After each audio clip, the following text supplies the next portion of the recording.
Okay? Cotton. So ngayon, Sa cotton na lang ako. pat dry po. Pat dry. Hindi ko pala nabidyohan. No?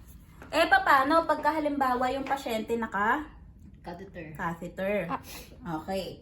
So, Tatanggalin catheter care na rin po ito. Hindi po tatanggalin to. Indwelling catheter po ito. Ibig sabihin, nakastay po yan kay pasyente. Bakit? Kasi, naka-indwelling catheter po, madalas ang pasyente, indwelling, pang matagalan, nakastay. Kasi, hindi pa po siya pwedeng umihi, no? By themselves, di pa kaya, or, kailangan niya pong sukatin yung ihi niya. Minomonitor ninyo yung kanyang output. Si mama noon, Okay. kinikilo ang Yun. diaper. Yes. So, mas maganda kasi kung naka-catheter. Kasi pag diaper, hindi masyadong accurate. Ito kasi may MS. Kakalabas ko, ilalagay ko dun sa So, kilo. ngayon, paano pagka naka-diaper? Alright? So, pagkatapos yung nilinis, okay, ang gagawin natin is to hold. I-hold nyo po ito. Okay? Yung source, kung saan po siya nakaano. Huwag nyo pong hihilahin kasi po ito may balloon sa loob ng bladder. Balloon po. Oo. Okay? Na nakalutang po siya doon sa may bladder. Siya po yung sumasalo ng ihi palabas dito po sa catheter na to. Hanggang dito po sa bladder. Maliit na balon. Yes, pag hinila ninyo masakit. Pag nahila talaga ninyo magdudugo yung pasyente. Okay po kasi may balloon po siya. Nagets po? naman yung sakit. Okay.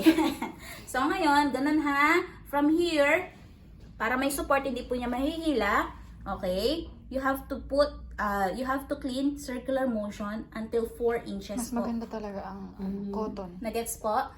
Okay. So pag cotton naman, No? di ba kunwari naka 4 set. So, ganun. Tapos 1. Stop 1. Kabila. Tap 1. Ay, itong nililinis mo. Ang wire, ang 4 inches. Catheter po. 4 Catheter. inches. Okay? Galing sa... galing mo na 4 inches ha. 4 inches. Clear? Okay po. Paano pag babae? Gusto na yung ano niya, pang babae. So ito, i-adjust mo to. Pero ang magtatanggal lang ma'am ng catheter, nurse lang no ma'am. Yes. Kasi hindi nga tayo pwedeng Wala mo ng catheter, guys. Sa pag babae,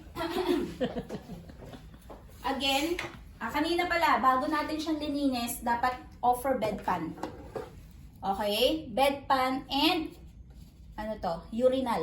Pag lalaki po. Bedpan and urinal. Okay? Kung walang catheter, ma'am. Bakit may bedpan? Opo, kung walang catheter.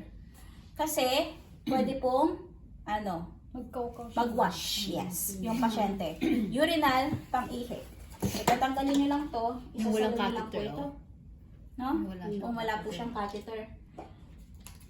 Nagets po? Ah, okay. O, Pang lalaki yan. Offer a bedpan to the patient. If the patient is male, you have to offer urinal. Habang nililinis naman. Bago po ninyo nililinis. Kasi may sensation na pwede siya maihi. Paihiin mo muna. Tapos mamaya makita mo na lang, umiihi yung pasyente. Diba? Pupunta sa mukha. Naghilamos ka ng ihi na yun. Kailangan Nagets talaga po? nakamask ka, no? Opo. Okay, so ngayon, pag babae, Kasi okay. Tanggalin muna natin itong ano. Pag naamoy mo pa naman, doon ka naman didiri, no? Okay. Mami, Pero pag nakita ko, okay lang. Yes, please, yes. Tapos, okay, itakpan muna natin si pasyente. Balik ang catheter. Wala mo na siyang catheter, guys.